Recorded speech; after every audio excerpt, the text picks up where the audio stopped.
Quando a gente pensa em história, normalmente a gente vai pensar em nomes de grandes homens. Napoleão, Alexandre o Grande, Carlos Magno, ou seja, são imperadores, reis. E quando a gente olha para isso, parece que a história sempre é feita por esses grandes homens, pessoas poderosas. Mas como fica as pessoas comuns no meio disso tudo? Elas não têm nenhuma agência nessa história da humanidade? E esse parece ser um dos temas que Tolkien traz nesse livro aqui, O Hobbit. Será que para mudar o curso da história, todo mundo tem que ser um herói, um grande guerreiro?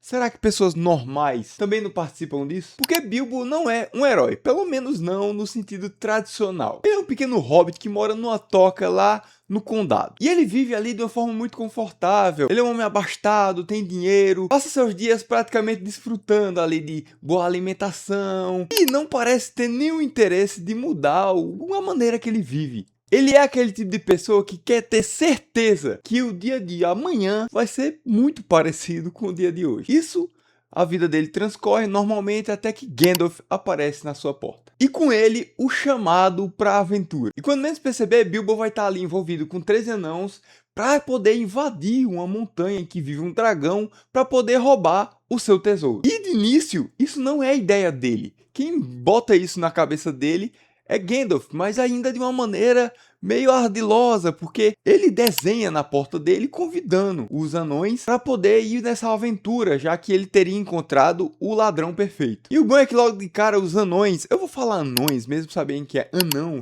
pra galera aí do Tolkien, é mais fácil de falar. E é legal que logo no início os anões sacam que Bilbo não parece ser aquilo que Gandalf está prometendo, um grande ladrão. Porque quando eles vão falando do plano, falando do dragão e da incerteza de voltar vivo, o Bilbo entra em desespero, ele entra em choque. Então ele começa a gritar e tem um ataque de pânico. Mas o Gandalf vê dentro do Bilbo algo, aquela vontade de se aventurar, que aí é atribuído para uma parte da sua família, uma herança Tuque, que aí seriam hobbits que são aventureiros. E promete que ele é um ladrão, porque se Gandalf, o mago, tá dizendo que ele é um ladrão, ele é um ladrão. Ou pelo menos vai ser quando for necessário. Só que o que é que tem de legal nisso aí? É porque logo de início, Tolkien já mostra pra gente que Bilbo é diferente de todo mundo que tá naquele grupo. Os anões são todos guerreiros. Gandalf é um mago poderoso. E Bilbo é basicamente o Bilbo. Porque ele foi contratado para entrar no grupo como ladrão, só que a gente sabe logo de cara que ele nunca roubou nada na vida dele, muito menos um dragão. E boa parte do começo do livro é justamente o Bilbo tentando provar para os anões e também até para si mesmo que ele é capaz e merecedor dessa aventura. Mesmo que vez ou outra ali ele vai se arrepender amargamente de ter aceitado, mas não tem mais volta.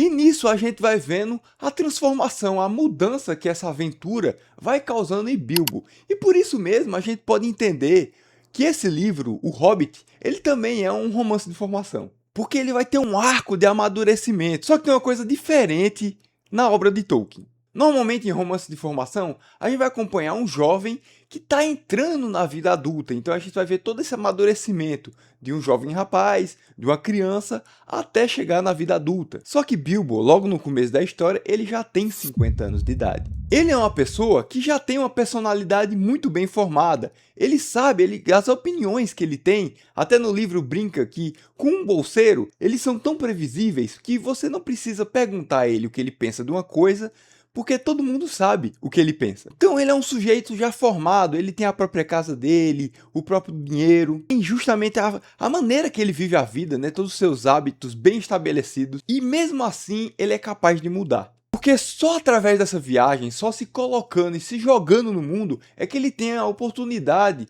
de descobrir coisas sobre si que nem ele mesmo sabia que tinha, como muita coragem para enfrentar as dificuldades, inteligência e astúcia, porque muitos dos desafios que vão se apresentar na frente dele, você imaginaria que para resolver tinha que ser um grande guerreiro, vai ter que resolver na força.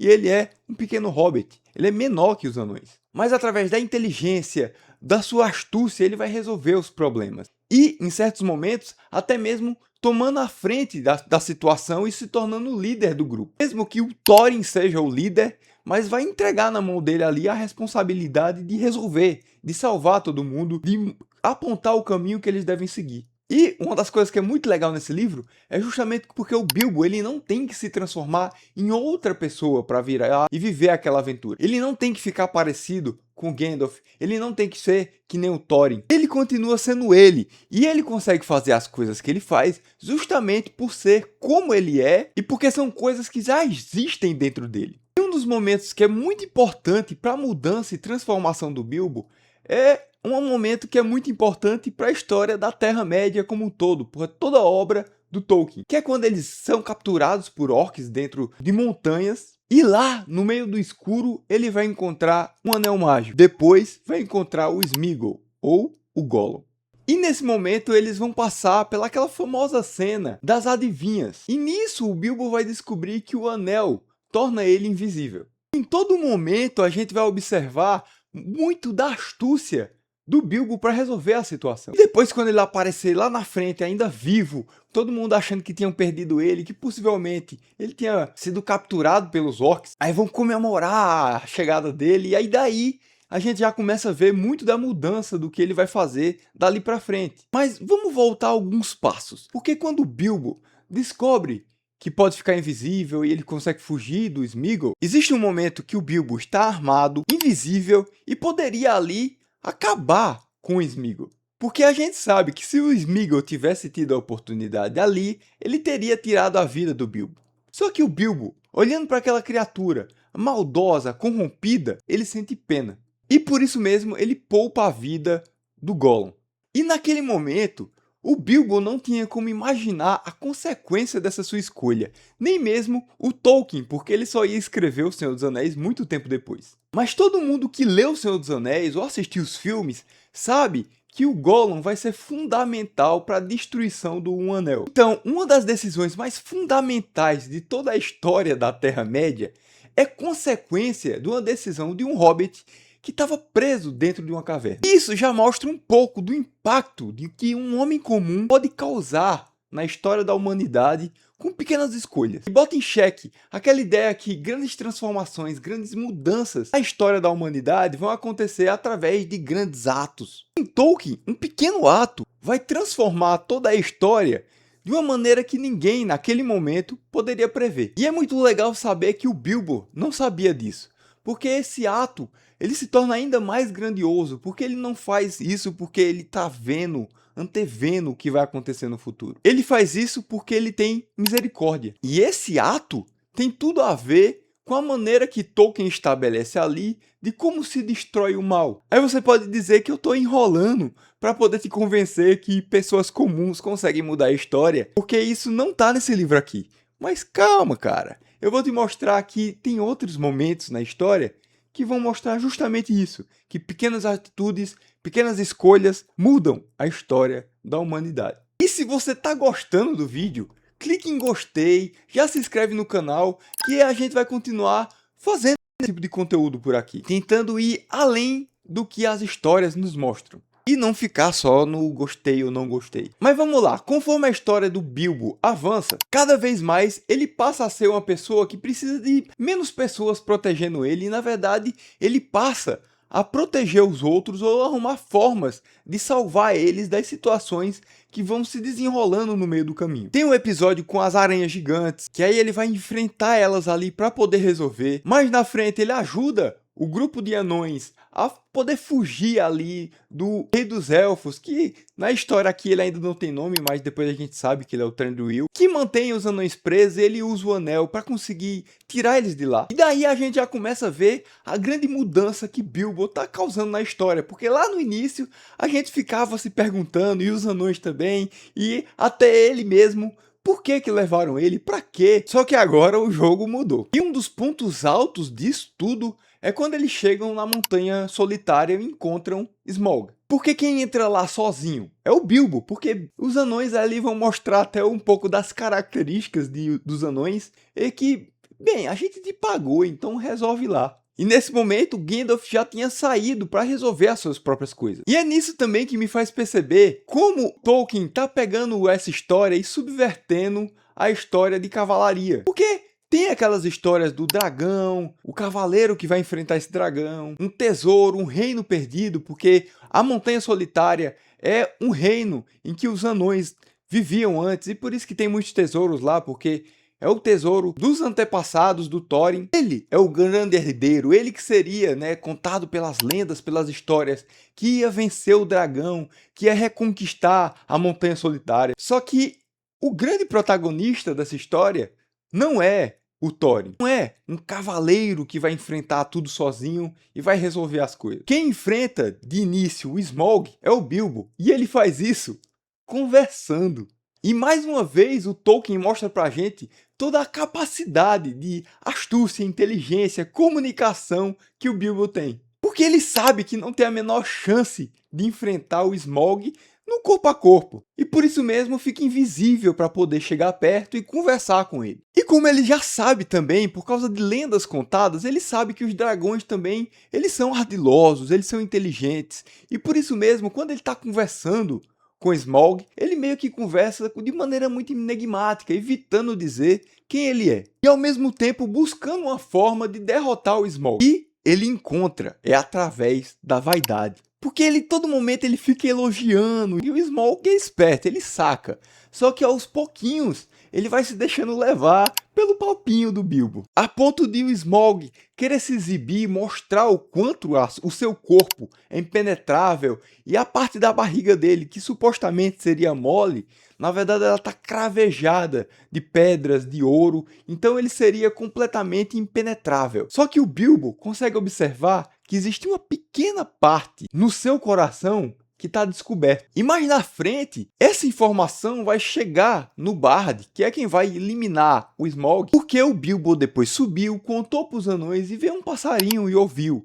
E o Bard vem de uma família, de uma linhagem que consegue entender a linguagem dos pássaros. E assim ele vai derrotar com a flecha o dragão.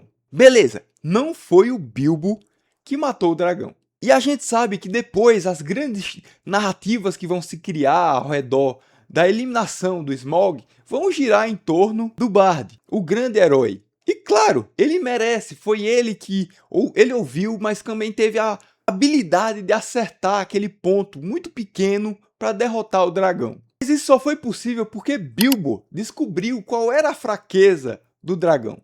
E uma das coisas que o Tolkien faz questão de dizer pra gente aqui é que nesse momento, depois, já que acabou aquilo, depois tem todo o combate das batalhas dos exércitos, dos 5 exércitos, ele deixa claro aqui que parece que as pessoas não lembram quem foi o responsável para descobrir a fraqueza do dragão.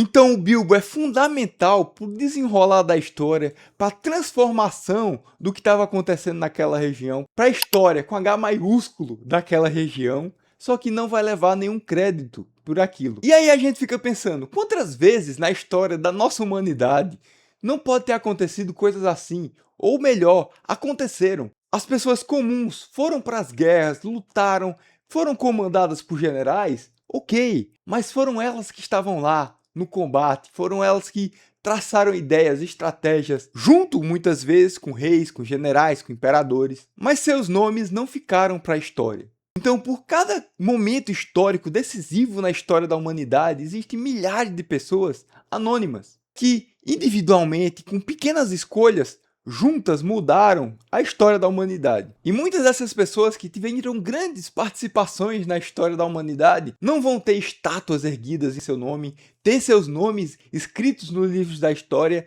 mas vão ter ali pelo menos as suas lembranças, que é o que tem o Bilbo, que mais tarde vai ficar contando essa história que ele viveu aqui. Mas o Bilbo também não faz questão dessa glória toda não, porque ele prefere voltar para casa, viver o resto da sua vida na sua toca de hobbit, voltar lá para aquele lugar que ele vivia antes, mas agora ele não é mais o mesmo, porque ele venceu aventuras, batalhas e mostrou para si mesmo que pode ser um grande herói, uma pessoa corajosa e principalmente astuta, um nobre ladrão. E tem outra coisa que me faz pensar esse livro aqui de maneira mais tangente, antes do vídeo terminar, é que é voltar para a idade do Bilbo. Porque muitas vezes essas histórias, elas são contadas através de personagens mais jovens. E aqui não, a gente tem um hobbit de 50 anos de idade.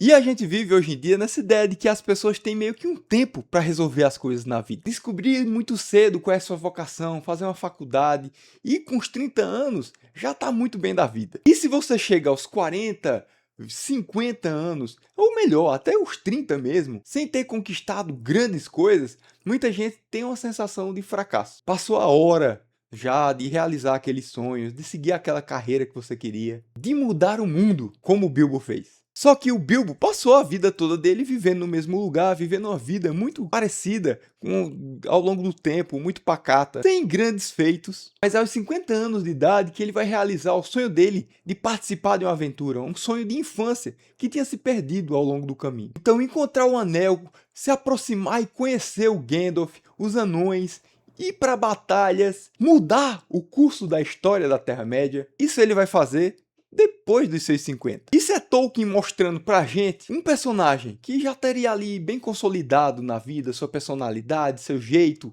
ainda é capaz de se transformar e descobrir coisas em si e fazer grandes coisas e coisas novas. Porque você pode passar por muitos anos achando que você é uma coisa, até que a vida te coloca em situações que vai te mostrar que ainda tem tempo, você ainda tem oportunidade de fazer grandes coisas. Talvez exista alguém em você que nem você mesmo conhece. E talvez você seja capaz de fazer coisas que você nem imaginava, mas você tem que se colocar nessa aventura. Ah, vira papo de coach, eu não me importo, porque eu acho que é uma mensagem importante que tem nesse livro aqui, porque ele é infanto-juvenil, então ele é cheio desses temas de lições. E, no final das contas, o Bilbo volta lá para o condado para viver uma vida muito parecida com a que ele tinha, e sem que as pessoas do condado realmente saibam o que ele estava fazendo, apesar dele contar para as pessoas. Mas para elas, para as pessoas do condado, ele vai ser só o esquisitão. Mas ele sabe o que ele fez. Os amigos dele, que ele fez ao longo da jornada, sabem. E a gente sabe que ele mudou a história.